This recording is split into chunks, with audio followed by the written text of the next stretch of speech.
Today, if we look at the book of Proverbs, for a man's ways are before the eyes of the Lord, and he ponders all his paths.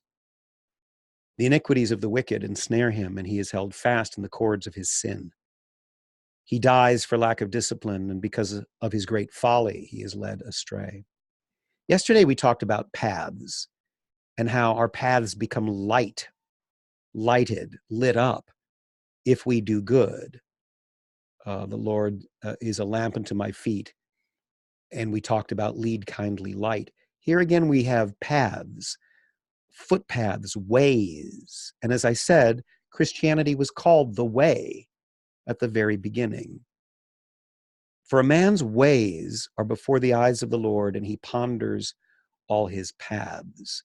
And that second word that is translated paths in Hebrew could also be sort of a rutted track. So in a sense, God sees where we're going. We don't often see that. We don't often see the implied consequences of our actions. That's what a way is. A way is a means of getting somewhere. It connects 2 points, where you started from and where you're going. You will hear some of the liberals say, and I put this in one of my plays, it's the journey that's important, not the destination. Well, we're always on a kind of journey and we never seem to reach the destination. But of course, that's not true. I mean, the whole point of the journey is the destination. And if you're on a highway to hell, you're going in the wrong direction. But God sees our ways. He sees our paths. He sees not only who we are, but he sees where we're going. And if we are a seed, as Paul talks about in 1 Corinthians, that will, in some strange and mysterious way, become something that's inside of it, but only implicitly, if we will develop into something full later, God sees that end. That's the end of our path, the end of our journey, the end of our way. But we could also share, I think, in some of that wisdom. I think occasionally he gives us glimpses of the way we're on. Where is it leading? Do we need to change some of our behavior and attitudes? Will we end up in the wrong place? Well, that's the kind of thing God sees. The other thing I wanted to share is from Matthew.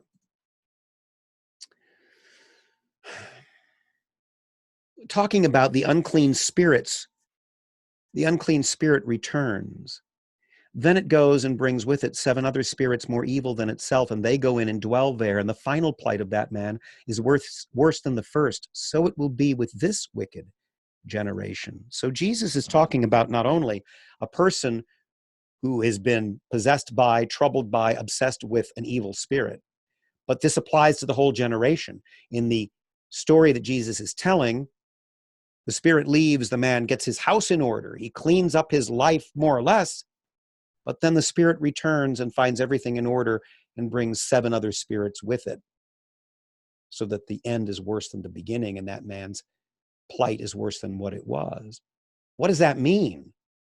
And what does that mean when he says, as he says, so it will be with this wicked generation?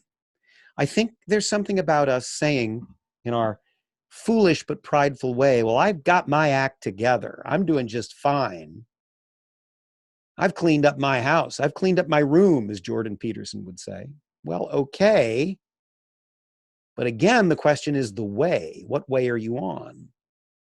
Because sometimes getting yourself in order makes you only more efficient in doing evil. So it will be with this wicked generation. Conversion is not just a superficial thing. That's the challenge here.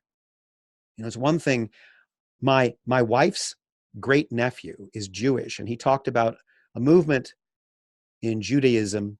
I forgot what it was called, but it's an organization that tries to help Jewish people follow the commandments.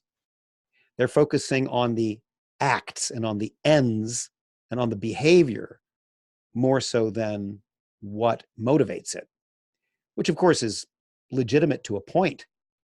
I mean, we don't always feel the faith that we profess, but we're still supposed to do what we're supposed to do. So sometimes even as an actor on stage, you might not feel the motivation as your character, but you still have to say the lines in a certain way and do the blocking and do the actions. Even if you're not feeling it or if it's not organic, well, you got to fake it. Fake it till you make it. But Christianity is about something more challenging than that. It's about an inner transformation so that the fruit we bear comes from the tree that we are. A good tree cannot bear evil fruit, bad fruit. A bad tree cannot bear good fruit. We're supposed to have the integrity that our actions reveal our identities. So if you simply focus on the outside, if you clean the outside of the cup or you polish the whited sepulcher to make it look even whiter, but the inside is still rotting bones, that's not enough. That's why the challenge is a radical one.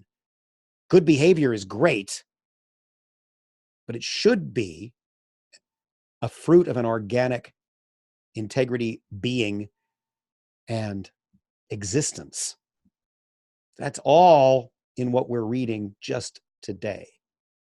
And the Lord sees that. He sees our paths and he sees who we really are.